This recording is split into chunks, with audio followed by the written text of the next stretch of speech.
se na dai di lo kalung sit na vang hi dam sung như dâu buông ngày em bùn na chênh rong lung xin na na lệ dinh ipi hin ko kaman ding hang hiling na lung oi na zana akang zeting isolal nan kadim si golin nei hetim pi lo nang dialon dia kalon na kalung sit na vang hi dam sung như dâu buông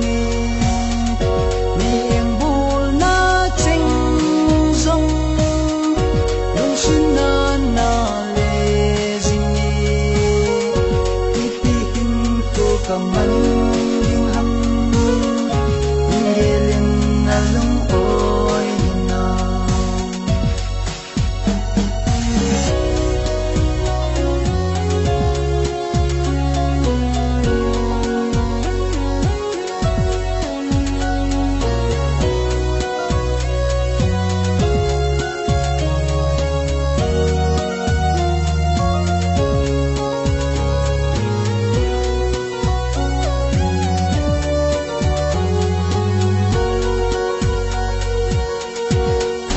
sa gel da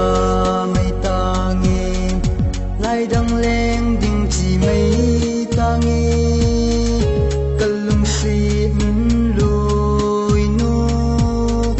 ngai le jong leng chi mai tangi kalung si na vang hi dam sung như dâu buông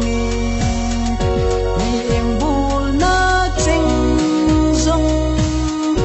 lung xin na na lệ dinh ipi hin ko kaman